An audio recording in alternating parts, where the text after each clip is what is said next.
नमस्ते, मी आहे वंदना. माझ्या चॅनलमध्ये तुमचं सगळ्यांचं स्वागत. आपण बघणार आहोत सारी कथाईच्या कमेंटनुसार ब्लाऊज कटिंग. तर 38 चेस्ट आहे, बोटनेक ब्लाऊज आहे आणि त्यांच्या आपल्या आवडीनुसार आपण हा व्हिडिओ खास बनवतोय. तर आपण याची पेपर कटिंग कशी केली पाहिजे मी तुम्हाला दाखवते.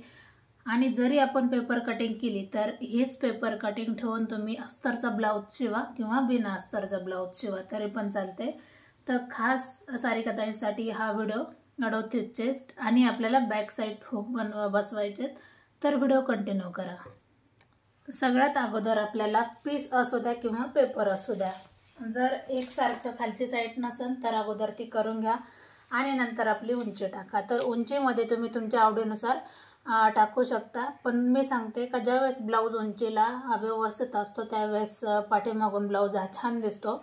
तरी पण सारी कथाईंना जी उंची लागते आवडीनुसार त्या घेऊ शकतात. तर आपण समजा 15 इंचाचा ब्लाऊज जर शिवला तर शिवून 14 इंचाची ब्लाऊज होऊन जातो. ही गोष्ट लक्षात घ्या. मग तुम्ही तुमच्या आवडीनुसार ब्लाऊज घेऊ शकता. तर मी नॉर्मल उंची सांगते तुम्हाला. 14.5 जर घेतली तर आपला ब्लाऊज हा 13.5 मध्ये होऊन जाईल. तर आपण एक मार्किंग करू. आता खडूनी करा किंवा पेनाने करा तरी पण काही हरकत नाही. दुसरी गोष्ट आपल्याला काय करायचं आहे, शोल्डर. आता कोणाचं शोल्डर काय होतं 15.5 बसतं, 15 बसतं किंवा 16 बसतं. तर तुम्ही शोल्डरनुसार तुम्ही माप घ्या. आता 16 इंच जर शोल्डर असेल तर तुम्ही 8 इंच कंप्लीट टाका. कारण शोल्डरमध्ये जर प्रॉब्लेम झाला कमी जास्त तर ब्लाऊज खांद्यावर टाईट होऊन जाईल. तर त्याच्यासाठी तुम्ही शोल्डर व्यवस्थित मोजा. तर 38 चेस्टला आपण 8 इंचाचं शोल्डर घेतले. परत एकदा आपण 8 इंच थोडंसं खाली घेऊ म्हणजे आपल्याला सरळ लाईन आखण्यासाठी एकदम सोपं पडून जाईल. बघू शकतात. आता जेवढं शोल्डर आलं तेवढंच मोंड्यासाठी घ्या, कमी घेऊ नका. आपल्याला याच्यात अजून काही वजा करायचं आहे. तर पाहू शकतात आपण 8 इंच शोल्डर घेतले. ज्या वेळेस आपण बोटनेक ब्लाऊज शिवतो त्यावेळेस अर्धा इंच उतार द्या. कॉलरचा जरी असला तर 1 इंच अर्धा इंच तुम्हाला उतार द्यावा लागतो. त्याच्यानंतर ब्लाऊज हा एकदम परफेक्ट बसतो. 38 चेस्टमध्ये आपल्याला चौथा भाग करायचा आहे. तुम्ही अंगावर माप घ्या किंवा ब्लाऊजवर माप घ्या. आपल्याला चौथा भाग केल्याच्या नंतर आपल्याला 2 इंच ही शिलाई मार्जिन द्यावीच लागते. तुम्ही 2 द्या, 2.5 द्या, 1.5 द्या, 1 इंच द्या, तुम्ही तुमच्या आवडीनुसार देऊ शकतात. आता आपण चौथा भागाला 9.5 2 इंच शिलाई मार्जिन ठेवली. आपल्याला अर्धा इंच किंवा पाऊण इंच पाठीमागे यायचं आहे ज्यावेळेस आपण बोटनेक ब्लाऊज शिवतो.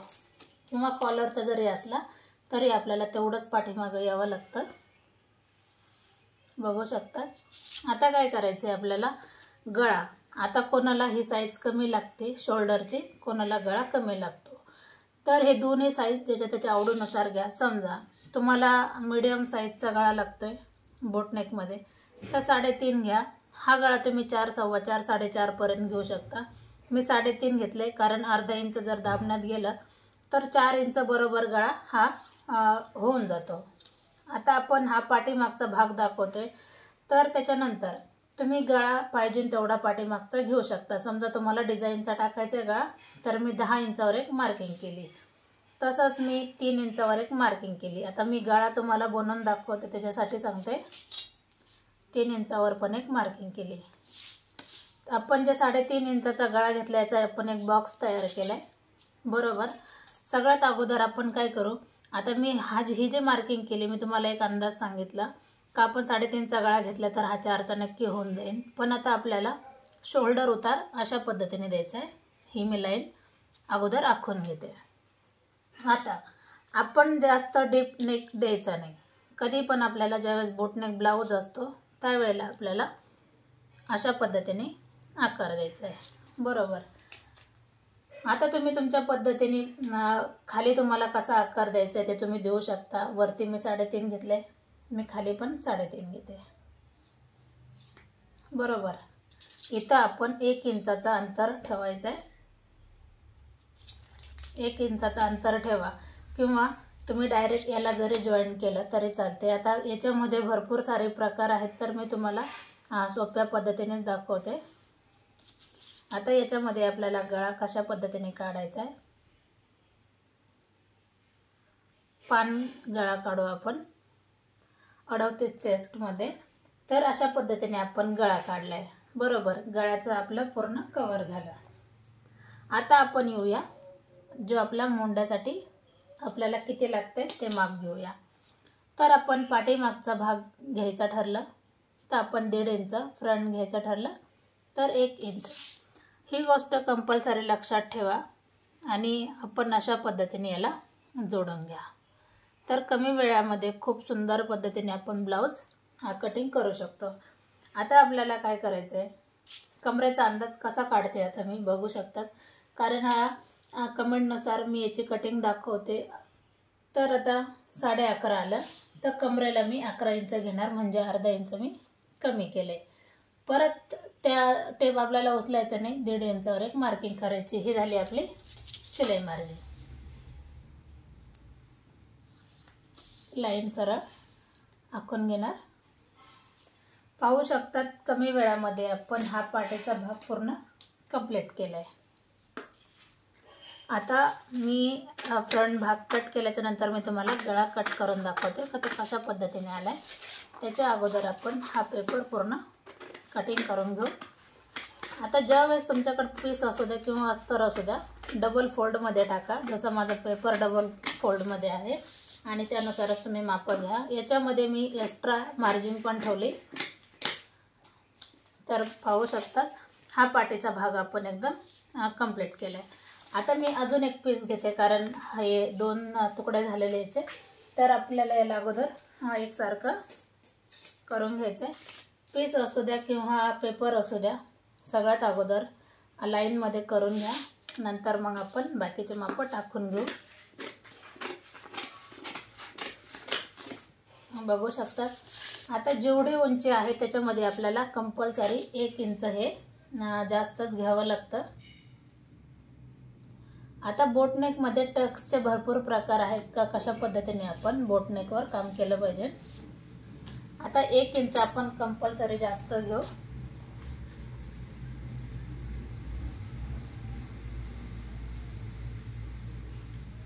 तर जसं आहे तसं आपण याच्यामध्ये आखून घेऊ.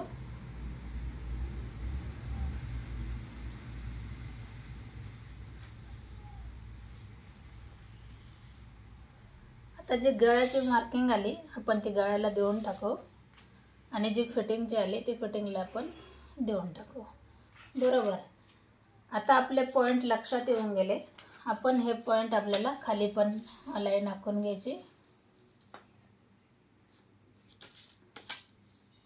ह्या मापावर त्या ताईंनी जर काम केलं तर एकदम परफेक्ट असा ब्लाऊज येऊन जाणार. आता इथं आपल्याला काय करायचं आहे, अर्धा इंच एवढं आपल्याला आतमध्ये यायचं आहे. तर त्यानुसार आपण याला आकार देऊन घेऊ, कारण हा पेपर आहे. कपडा जर असता तर एकदम परफेक्ट असं आपल्याला लक्षात आलं असतं, कारण आपण त्याच्यावर प्रेस केलं जरी असतं अस्तरवर तरी पण लक्षात येऊन जातं का कशा पद्धतीने हा समोरचा पॉईंट आहे. आता आपण फ्रंट गळ्याकडे येऊ. तर फ्रंट गळा तुम्हाला जर वरती लागत असन, जास्त वरती लागत असन पाठीमागून किंवा पुढून, तर आपण जे 3.5 माप घेतले ते तुम्ही 4 पण घेऊ शकतात. आता हा 3.5चा गळा आहे म्हणजे नॉर्मल आहे, एवढा काय जास्त नाही. जर तुम्हाला वरती लागत असेल तर तुम्ही 4-3 पर्यंत घेऊ शकता. पण तुम्हाला याच्यापेक्षा खाली लागत असेल डीप नाही तर तुम्ही 6 इंचापर्यंत पण घेऊ शकतात. आता 3.5 इंचामध्ये मी एक बॉक्स तयार करते. एवढंच आहे का ज्यावेळेस आपण बोटनेक ब्लाऊज शिवतो त्यावेळेला जास्त डीप घ्यायचं नाही, थोडासा आपल्याला अशा पद्धतीने आकार द्यायचा आहे. बघू शकता. आता आपल्याला काय करायचं आहे, टक्स पॉईंटसाठी आता आपल्याला पाठीमागच्या बाजूने हुक करायचे. तर आपण 3.5 इंचासाठी एक मार्किंग करू. आता आपण हे 1 इंच जे घेतले त्याच्यामध्ये पण खाली जाऊया. 1 इंचाची मार्किंग केली, पाहू शकतात. वरून आपल्याला घ्यायचे मग 10.5 इंचावर, कारण शोल्डर अर्धा इंच मुडपण्यात जाईल. ती लाईन आपल्याला सरळ आखून घ्यायची. आता आपल्याला काय करायचं आहे, 38 चेस्ट आहे, तुम्ही 2.5 इंचाचा टक्स घ्या. 2.5 ते 3 इंचाचा घेऊ शकता, पण 2.5 भरपूर आहे. 2.5 इंचाचा जो हा आपण टक्स घेतला तो टक्स आपण याला जोडून घेऊ. एक तर तुम्ही डायरेक्ट असा तिरका पण घेऊ शकता, अशा पद्धतीने पाहू शकता. आता आपण हा 2.5 इंचाचा टक्स घेतला. आता आपण लगेच याला आकार देऊन घेऊ. आता ह्या टक्सला तुम्ही अशा पद्धतीने पण आकार देऊ शकता. तिरका जरी दिला तर एकदम परफेक्ट बसतं, किंवा थोडासा आकार जरी दिला एकदम परफेक्ट बसतं. आता जे आपण 2.5 इंच माप घेतले तेच 2.5 इंच आपल्याला बाहेर घ्यायचं आहे. पण आता पेपर कमी आहे, पण तुम्ही ह्या फिटिंगच्या लाईनपासून तुम्ही 2.5 इंच माप ठेवा अशा पद्धतीने, आणि तिरकी लाईन आपल्याला आखून घ्यायची. जसं मी तुम्हाला दाखवते. समजा आता पेपर कमी आहे, पण तुम्ही समजून घ्या का हे 2.5 इंच माप आहे, तर मग ते 2.5 इंच माप कसं तुम्हाला तिरक्या लाईनमध्ये घ्यायचं आहे अशा पद्धतीने. बघू शकतात आपण 2.5 इंच बाहेर काढले, आणि त्याच्यानंतर आपल्याला हे लाईन याला जोडून घ्यायची, जे आपण 1 इंच एक्स्ट्रा घेतलं होतं, आणि ही लाईन याला जोडून घ्यायची. बघू शकतात. आता आपण पूर्ण मी तुम्हाला दाखवते. याच्यामध्ये आपण अगोदर बाहेरचा भाग पूर्ण कट करून घेऊ. उतार द्यायला कधी विसरू नका, जे आपण गळ्याला उतार दिलाय.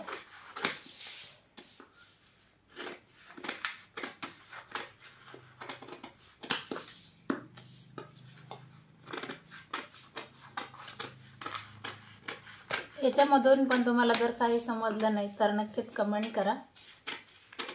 आता आपण डायरेक्ट तिरकं कट केलंय, आणि नंतर आपण नॉर्मल आकार जरी दिला तरी चालते. तर पाहू शकतात किती व्यवस्थित आणि सुंदर पद्धतीने ह्या ब्लाऊजची कटिंग झाली.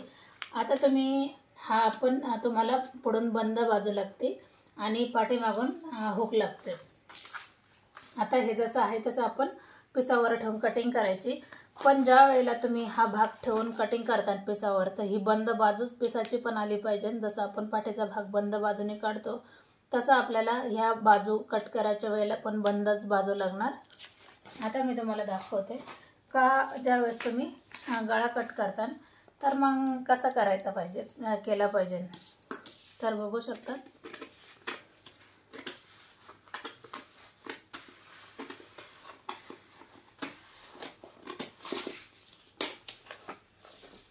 अशा पद्धतीने हा गळा आलाय. तुम्ही असा पण गळा घेऊ शकता. आता याला काय करायचं आहे आपल्याला, अगोदर स्टिच करताना असंच कट करा, स्टिच करा पूर्ण, जसं मी तुम्हाला दाखवते. हे पण अगोदर आपल्याला गळा कट करायचा आहे. तर असा हा गळा आलाय.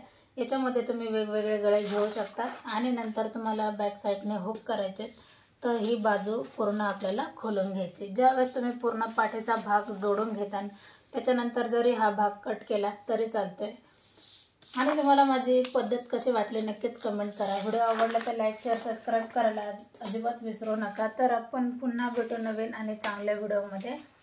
तोपर्यंत नमस्ते.